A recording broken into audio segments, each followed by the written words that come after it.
दोस्तों बहुत बहुत स्वागत करता हूं आप सभी का। पूरी दुनिया भारत को बुद्ध के नाम से जानती है। भारत बुद्ध की धरती है, ये पूरी दुनिया जानती पहचानती है। और इसीलिए प्रधानमंत्री मोदी जब विदेश के दौरे पर जाते हैं या कोई भी भारतीय जब विदेश के दौरे पर जाता है, ख़ास तौर से चीन और जापान, तो वो यही कहता है, मैं बुद्ध की धरती से आया हूँ। इस बार भी ऐसा ही हुआ। प्रधानमंत्री मोदी जापान और चीन की यात्रा पर हैं और इस बार भी उन्हें यही कहना पड़ा, मैं बुद्ध की धरती से आया हूँ।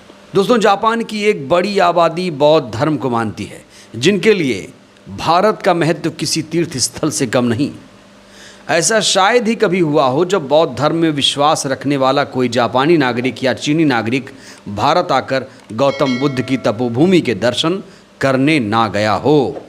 दोस्तों, आपको जानकर हैरानी होगी कि बौद्ध भिक्षु ने 7वीं शताब्दी में जापान भारत की मैत्री की नींव रखी थी। कहा जाता है कि साल 723 में भारत से बौद्ध भिक्षु बोधिसेन जापान गए थे। वह आजीवन वहीं रहे और जापान में बौद्ध धर्म के प्रचार प्रसार में अपनी बड़ी भूमिका निभाई। और चीन और भारत का रिश्ता तो आप जानते हैं, फाहियान वैनसांग से ही है, ये तो आप सब जानते होंगे। तो चीन और जो जापान है वो बुद्ध राष्ट्र कहा जाता है इन्हें, और भारत को वो इसी रूप में जानते हैं। और जब भी मोदी वहाँ जाते हैं तो उन्हें खुद को यही कहना पड़ता है, मैं बुद्ध की धरती से आया हूँ। प्रधानमंत्री ने एक बार फिर से एक बड़ा बयान दिया है। ये बयान सबसे पहले दोस्तों आप देखिए, भारत बुद्ध की विरासत वाली धरती है जो युद्ध नहीं शांति की बात करती है। ये युद्ध का युग नहीं, ये उन चुनौतियों से निपटने के लिए एकजुट होने का समय है जिनसे मानवता को सबसे बड़ा खतरा है।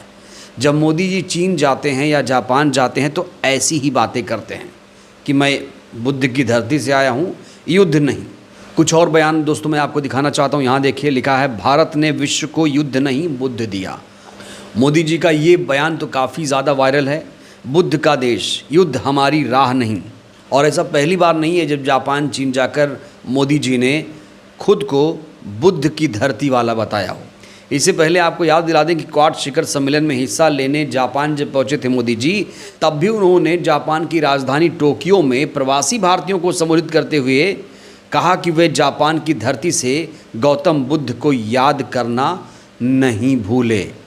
तो जापान की धरती से मोदी जी गौतम बुद्ध को याद करते हैं, लेकिन क्या मोदी जी कभी बोध गया गए हैं?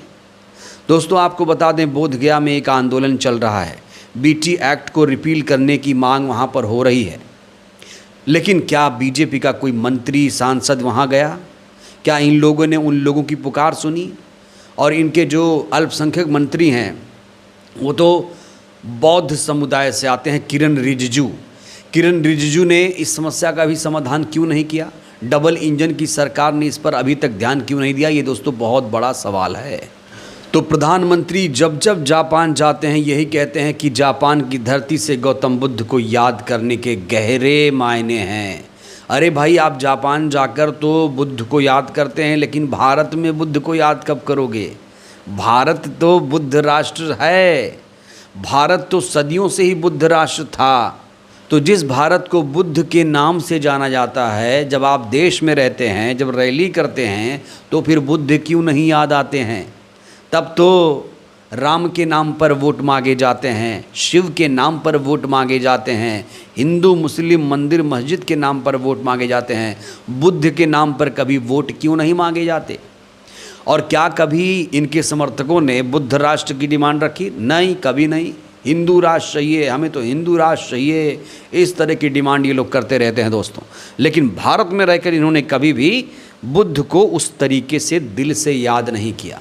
सिर्फ मोदी जी ही नहीं दोस्तों, अभी पिछले दिनों क्या हुआ कि मध्य प्रदेश के मुख्यमंत्री जो मोहन यादव हैं, ओबीसी समाज से आते हैं, पिछड़े वर्ग से आते हैं, वो भी गए थे जापान की यात्रा पर। 4 दिवसीय जापान की यात्रा पर गए थे। ये तस्वीरें आप देख सकते हैं यहाँ पर। इन्होंने वहाँ एक बड़ा बयान दिया था। जापान के लोग बड़े गर्व के साथ कहते हैं कि गौतम बुद्ध भारत से आए थे। तो पूरी दुनिया भारत को बुद्ध के नाम से जानती है, लेकिन दोस्तों ये बड़ी विडंबना है कि हमारे नेताओं ने बुद्ध को भुला दिया। बुद्ध का कभी ये लोग जिक्र तक नहीं करते। विदेश में ये बुद्ध का सहारा लेते हैं, कहते हैं युद्ध नहीं बुद्ध चाहिए, तो फिर अपने देश में बुद्ध का नाम लेने से इतना कतराते क्यों हैं? दोस्तों आपको याद दिला दूं, जब भी जापान से कोई भारत आता है तो वो ज़रूर बोध गया जाता है।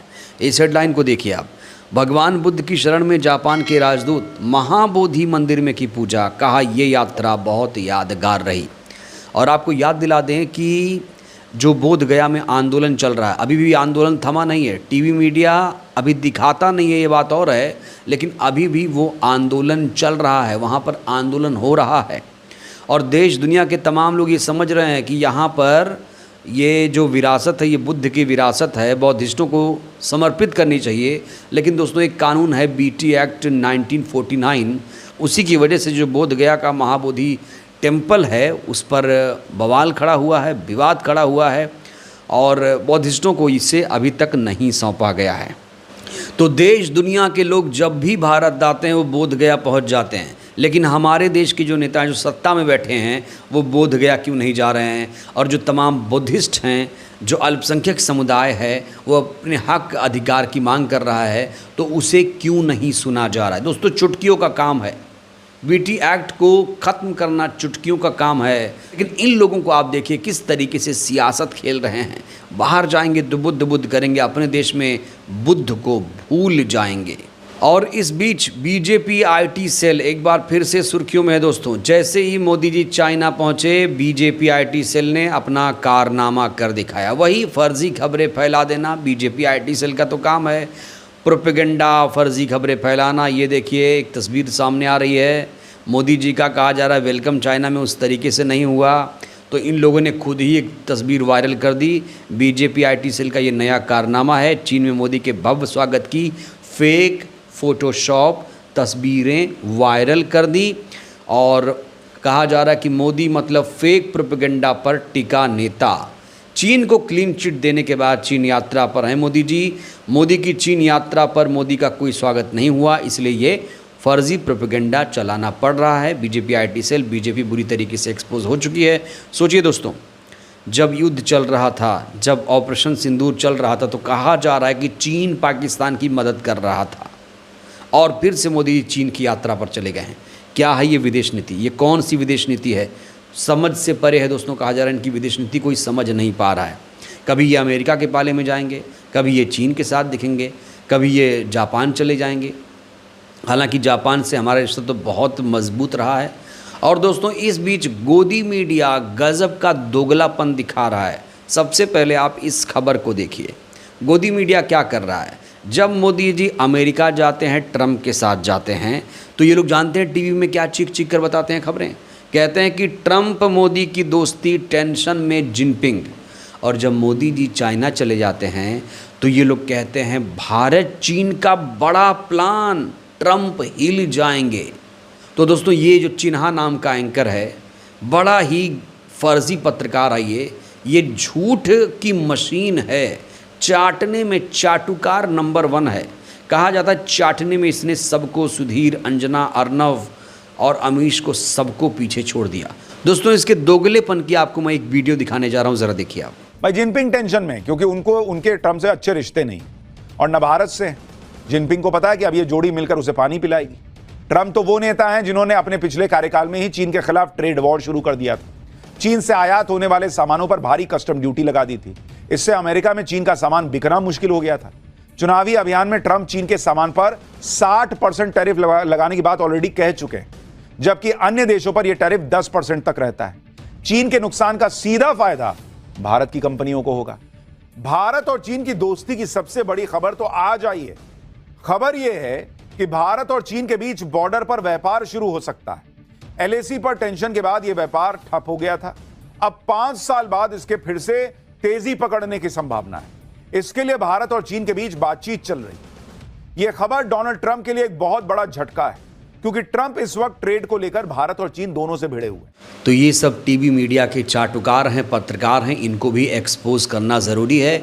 और आप लोग अगर टीवी मीडिया देख रहे हैं तो कृपया करके अभी टीवी देखना छोड़ दीजिए, नहीं तो आपकी आने वाली पीढ़ियां भी आपको माफ़ नहीं करेंगी, क्योंकि टीवी में सिर्फ विज्ञापन चल रहा है, खबरें नहीं। तो मोदी जी एक बार फिर से बुद्ध की वजह से सुर्खियों में हैं। जापान जाकर, चीन जाकर बुद्ध की तारीफ़ करते हैं, लेकिन अपने देश में बुद्ध को याद क्यों नहीं करते? ये बड़ा सवाल है। क्या जब बिहार की रैली करेंगे बोध गया जाएंगे? क्या जो अल्पसंख्यक समाज, बौद्धिस्ट समाज है, जो अपने हक अधिकारों की मांग कर रहा है, आंदोलन कर रहा है, क्या उनके आंदोलन में भी जाएंगे? क्या उनके मामलों पर संज्ञान लेंगे? ये बड़ा सवाल है। तभी माने जाएंगे कि आप असली बुद्ध के पुजारी। बहरहाल दोस्तों, इस वीडियो में इतना ही। मोदी जी जिस तरीके से विदेश जाकर बुद्ध को याद करते हैं, आखिर इसके पीछे की वजह क्या है? प्रतिक्रिया दीजिएगा। बहुत बहुत धन्यवाद।